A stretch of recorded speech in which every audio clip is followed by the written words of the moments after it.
The morning they decided to destroy Julia Rogers, the sky was the of a old bruise yellowed at the edges, deep and livid at its heart. She had noticed it from the kitchen window while kneading bread dough, her fingers working the familiar rhythm that had once brought her comfort. That was before Thomas, before the letter with the black wax seal, before everything that followed cracked open like rotten timber beneath a heavy boot. Thomas Rogers had been gone 4 months, 2 weeks and 3 days. Julia had counted every one of them. He had not been a wealthy man, nor a powerful one. He was a junior soldier with kind eyes and rough hands, and a laugh that filled whatever room he stood in. They had married in a small stone chapel on the edge of village, with wildflowers in Julia's hair and mud on Thomas's best boots, and she had loved him with the uncomplicated certainty of someone who had never expected to be loved at all. She was an orphan's daughter, raised on the charity of a distant aunt. She had brought nothing to the marriage but herself. Thomas had said that was everything. Then the border skirmish took him, and everything became nothing. She had wept privately, as women of her standing were expected to do. She had worn black without complaint. She had served his mother, Rogers, with quiet obedience, had cooked and cleaned and shrunk herself into corners, tried to take up as little space as grief would allow. She had believed, in the fragile logic of mourning, that shared loss might soften long-standing coldness toward her. She had been wrong. It was the physician's visit that ended everything. Old Dr. Hatch had come to treat gout, and Julia had made the mistake of asking him, quietly and with burning cheeks, about the nausea that had plagued her mornings, the tenderness in her body, the way the smell of cooking meat turned her stomach inside out. He had examined her with brisk efficiency, made a small sound of confirmation, and told her she was approximately 10 weeks along. She had pressed both hands flat against her abdomen and felt, for one single, luminous moment, something close to joy. That moment lasted until she turned and found Rogers standing in the doorway. The old woman's face did not crumple into grief, nor warm with any grandmother's softness. It hardened. It became a thing of calculation and cold fury. A pregnant widow meant a legal claim. It meant another mouth, another inheritance dispute, another thread pulling at the careful fabric of the Rogers estate, meager as that estate was. Had 2 unmarried sons who stood to inherit. An unborn child complicated every arrangement she had quietly made. By nightfall, the story told the village bore little resemblance to the truth. By morning, it had taken on a life entirely its own. They came for Julia just after sunrise. Led them, her 2 sons flanking her like blunt instruments, 3 village women trailing behind with the particular righteousness of those who have been given permission to be cruel. Julia heard them before she saw them, heard the heavy footsteps on the stairs, heard the bolt thrown back on her small room at the end of the hall. She stood up from the bed. She did not beg. That, perhaps, was what enraged them most. What followed was not quick. It was methodical in the way that only planned cruelty can be, the shoves, the open-palmed strikes, the words designed to land like weapons. Shameless. Deceiver. That child is not Thomas's. His eldest son caught her by the arm and dragged her down the stairs, and Julia gripped thee until her knuckles went white, and then the wood splintered and she fell. She tucked herself inward as she fell, curling around the small life she carried with an instinct fiercer than any she had known. She hit the stone floor of the hallway, and the breath left her body completely.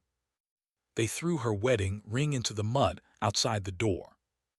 They dropped her small cloth bag, hastily packed by with nothing of value beside it. Stood in the doorway, straight-backed, unmoved. "You were never a Rogers," she said. "You were a mistake Thomas made and God corrected it. Do not come back to this house. Do not come back to this village. If that child is born, it will not carry our name." The door closed. The village watched. Curtains shifted. One woman started forward. Julia had once helped her carry firewood through a winter storm and then stopped, pulled back by her husband's hand on her shoulder. No one came. No one spoke. The cold morning settled around Julia like something solid, like the world itself closing ranks.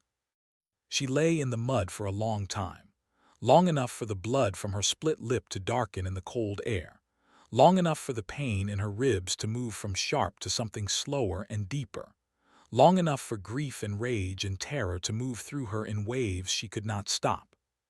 Then she stood up. She stood up because she was the only person who was going to. She retrieved her ring from the mud and placed it on her finger. She picked up her bag. She began to walk. She did not know where she was walking to. She knew only the direction away, and the reason, the child, and the single, unbreakable decision she had made somewhere between the floor of that hallway and the mud of that road. She would not die here. She would not let them have that. She walked for perhaps 2 miles before her legs gave out entirely.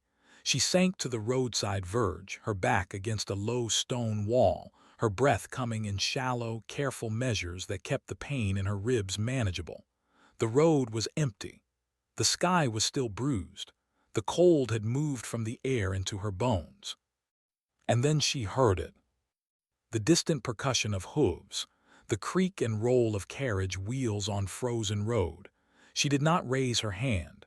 She did not call out.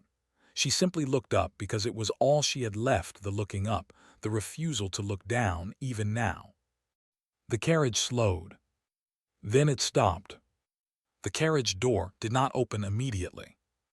There was a pause, deliberate, assessing the kind that belonged to a man accustomed to deciding the value of things before committing to them. Julia heard a voice inside, low and even, exchanging brief words with the driver.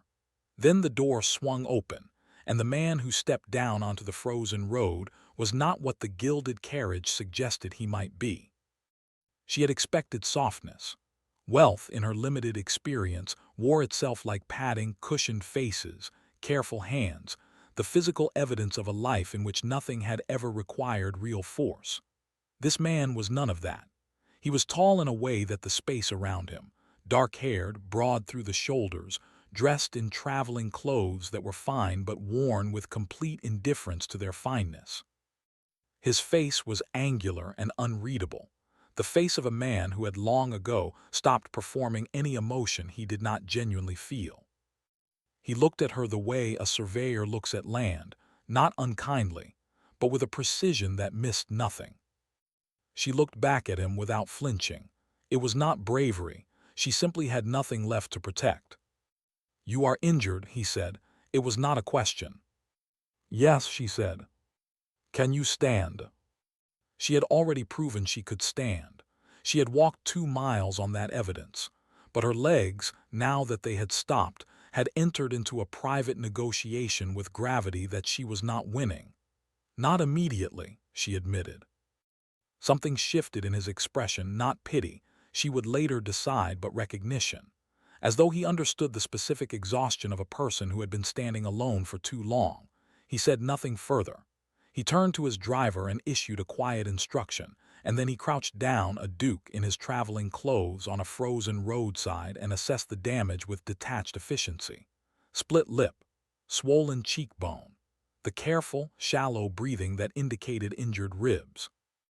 "There is a child," Julia said. She did not know why she said it first. Perhaps because it was the most important thing. Perhaps because she needed to know immediately whether it would change his willingness to help. His eyes moved to her abdomen, then back to her face. "How far along?" 10 weeks. He nodded once as though filing it away. My estate is 4 miles north. You will come and be seen by my physician." He stood. "Can you manage the carriage steps with assistance?" "I can manage them," she said. She almost could. Manor arrived out of the morning like something from a fever dream, immense, stone-faced, flanked by bare winter oaks that reached upward like supplicants. It was not a warm house. It did not pretend to be.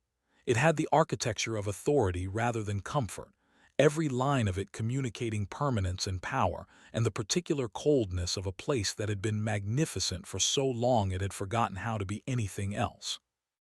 The staff received her with the careful blankness of well-trained servants who had learned not to react to their employers' decisions. The housekeeper, a precise woman named Mrs. showed Julia to a modest room and brought warm water and clean cloth and the kind of efficient, impersonal kindness that asked nothing in return. The physician came. He confirmed what she already knew: bruised ribs, superficial facial injuries, the child unharmed. He delivered this news with professional relief, as though the child's survival were a balance sheet that had come out. Julia thanked him. She lay in the unfamiliar bed in the unfamiliar room and stared at the ceiling and understood with absolute clarity the precise nature of her situation. She had nothing. She was nowhere. She was 10 weeks pregnant, widowed, cast out, and entirely without recourse. The cold mathematics of her circumstances arranged themselves before her with brutal simplicity. She could leave in the morning and walk toward a town and hope for charity she had no reason to expect. She could write to her aunt, who had barely tolerated her in health and would not welcome her now. Or she could do the thing that had been forming in the back of her mind, since the moment crouched on the roadside and looked at her without disgust. She could ask. He received her in his study the following morning, a room of dark wood and ordered, and a fire that had been burning long enough to have done very little about the underlying chill. He was seated behind a desk that could have served as a dining table, reading something, and he did not look up immediately when she entered. When he did, his expression was the same measured neutrality she was already learning to read. Julia stood before him in a borrowed dress, her face a palette of yellows and purples, her spine precisely straight.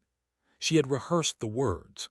She had arranged them into something reasonable, something logical, something framed as a business proposition rather than an act of desperation. Then she opened her mouth and said simply, "Please marry me." The silence that followed was extraordinary in its texture. It was not the silence of shock, though something did move briefly behind his eyes. It was the silence of a man recalibrating, rapidly, the terms of a conversation he had not expected to have. "You are serious," he said. "Entirely." He leaned back in his chair and studied her with an attention that might have been unsettling if she'd had anything left to lose. "You are a widow of 10 weeks, carrying a dead soldier's child, with no name, no property, and no social standing. You are asking the Duca for marriage." He paused. "On what grounds do you imagine this benefits me?" "On the same grounds it benefits you to have any wife," she said. "Your family requires an heir. The court gossips require a narrative. I require protection. I am not asking for love, Your Grace. I am asking for a contract."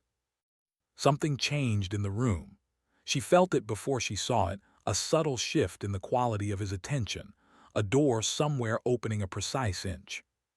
"A contract," he repeated. "Terms, boundaries, mutual benefit, nothing that resembles pretense between us in private." She held his gaze. "I will not perform devotion I do not feel.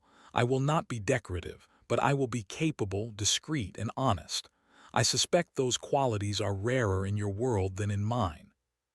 He was quiet for a long moment. Then, for the first time, something that was not quite a smile, but was adjacent to one moved across his face. "Sit down, Mrs. Rogers," he said. "Let us discuss terms." The contract was drawn up over 3 days of negotiation that surprised them both, not in its difficulty, but in its strange, unexpected quality of mutual respect. She would carry the name. The child would be protected under it. She would fulfill the social obligations of a duchess with competence and discretion. He would make no demands beyond those obligations. Separate quarters, civil conduct, no pretense of affection in private. It was signed on a Thursday morning, witnessed by Mrs. and the estate solicitor, who kept his expression admirably neutral throughout. Julia set the pen down and felt something loosen very slightly in her chest, not happiness, not yet, but its distant precursor. Safety, the provisional, careful beginning of it. It was 3 days after that when Rogers arrived at the manor gates, her eldest son beside her, demanding the return of Julia and the surrender of the child as Rogers' property. Julia heard the commotion from the upstairs hall and came to the top of the stairs to find already in the entrance below, unhurried, immovable. He did not raise his voice. He did not need to. "The woman you are describing," he said with a quiet that carried the full weight of his title, "is my betrothed. The child she carries will be born under the protection of this house and this name.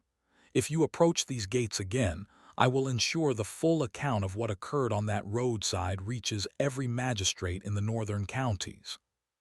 Rogers went pale, then she left. Julia stood at the top of the stairs and gripped a different, solid and beneath her hands, and looked down at the man who had just done that unremarkable, extraordinary thing. He looked up and found her there. Neither of them spoke. But that evening, when Mrs. brought Julia's supper tray, there was a second cup of tea on it that had not been asked for, and the fire in her room had been built higher than usual against the cold. She understood it was not love, not yet, perhaps not ever. But it was something, and something she had learned was where everything began. Winter deepened around Manor like a held breath. Julia settled into her new life with the methodical determination of someone rebuilding after fire, not trying to recreate what was lost, but constructing something entirely new from whatever materials remained. She learned the house. She learned its rhythms, its cold corridors and warm pockets, the hours kept, the subjects that closed his face and the rare ones that did not. She won Mrs. over on the 14th day by quietly the linen inventory that had been incorrectly for 3 years. She won the kitchen staff on the 21st by learning every name without being introduced twice. Watched all of this from what he believed was a safe distance. He was not, Julia noticed, as unreadable as he imagined himself to be. There were small contradictions that accumulated like evidence. The way he rerouted his morning walk to pass the library window where she read, then pretended to be surprised to see her there. The way he began attending dinners he had previously taken alone in his study. The book left on the table beside her usual chair. No inscription, no acknowledgement, just there, that happened to be the exact volume she had mentioned, once, in passing conversation, that she had never managed to find. She did not comment on any of it. She simply received it quietly, as one receives unexpected warmth. The winter ball was Lady Corona's opening move, though Julia did not know it yet. It was held at the estate, 3 miles east, the first significant social event since the engagement had been announced and subsequently detonated through county gossip like a well-placed charge. Julia wore deep green silk borrowed from a trunk of late mother's garments, altered by her own careful hands.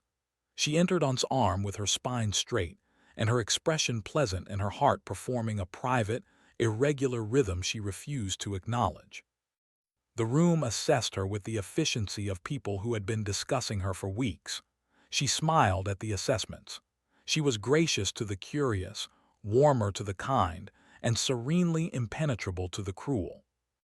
When Lady remarked, loudly enough to be deliberate, that it was remarkable how some women managed to find fortune even in the most irregular of circumstances, Julia turned to her with a smile of genuine sweetness and said, "Remarkable things do tend to happen to those who survive long enough to receive them, don't they, lady?" and moved on before the woman could recover. Half a step behind her said nothing, but his hand moved to the small of her back and stayed there for the rest of the evening. It was then that Lady Corona arrived. She was beautiful in the architectural way of women who had been told so since childhood, constructed, polished, every detail deliberate. She had abandoned 3 years prior for the Earl of Stanhope, who had since died and left her his title but not, apparently, his contentment. She crossed the room toward with the ownership of someone returning to a possession they had merely set aside. She touched his arm. "It has been too long, we have much to discuss." "We have nothing to discuss," he said pleasantly. He did not move away. He did not need to. His entire bearing communicated it, the faint surprise of a man encountering something he had genuinely stopped thinking about. Corona's eyes moved to Julia with a smile that meant something else entirely. The war, Julia understood, had just been formally declared.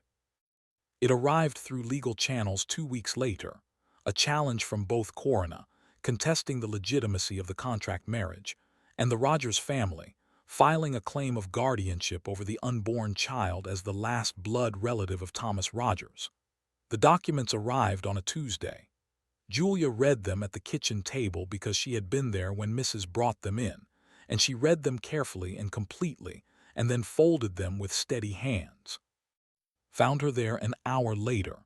He read her face before he read the documents. "I will handle this," he said.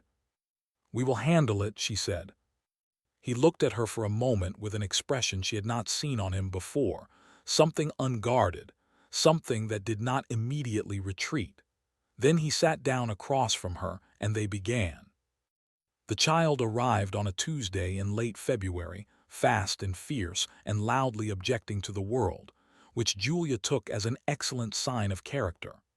The physician was present, Mrs. was present, and who had been packing the corridor for 4 hours with the focused intensity of a man conducting a military campaign, was not present until he was. Nobody could quite explain how he came to be inside the room. He was simply there suddenly when the baby's first cry broke the held silence of the house, standing just inside the doorway, still in his coat, having apparently not waited for permission or announcement. The physician looked at him. Mrs. looked at him. Julia, exhausted and luminous and not remotely surprised, simply held out the small, wrapped, extraordinary weight of her daughter and said nothing. He crossed the room without deciding to. He took the child with the careful terror of someone receiving something irreplaceable. The baby settled against his chest and opened her eyes, dark, unfocused, ancient in the way of all newborns, and the wealthiest and most feared nobleman in the northern counties looked down at her and came entirely undone. Julia watched his face and understood that the contract was already meaningless, had been, probably, for some time. The legal proceedings were resolved on a bright March morning in the county courthouse. Solicitors had been thorough, and his standing insurmountable. The Rogers claim was dismissed. Corona's challenge, lacking legal foundation and burdened by the visible collapse of the Earl of Stanhope's support for her position, dissolved before it reached proper argument. The magistrate closed the matter with the brisk satisfaction of a man who had found it straightforward. Outside the courthouse, in pale early spring light, stopped walking. "The contract," he said. Julia turned. "What about it?" He reached into his coat and produced the folded document, the original, his copy, and tore it cleanly in half, then in half again. He held the pieces for a moment, then released them, and the March wind took them in separate directions with complete indifference. "I would like to begin again," he said, "without terms, without boundaries." A pause. "Without the pretense that I have not been in love with you since you stood in my study, battered and unbowed, and told me you would not perform devotion you did not feel." Julia looked at him for a long moment. This difficult, careful, quietly devoted man who had stood between her and every cruelty the world had attempted since the frozen morning. She had looked up from a roadside and refused to look down. "That is a considerable admission for a man who took 3 separate accidental routes past the library window," she said. Something broke open in his face, real, unguarded, entirely. He laughed. It filled the street the way Thomas's laugh had once filled rooms, and she felt no guilt in the comparison, only the understanding that the heart was not a fixed space but an expandable one, capable of more than any single grief had led her to believe.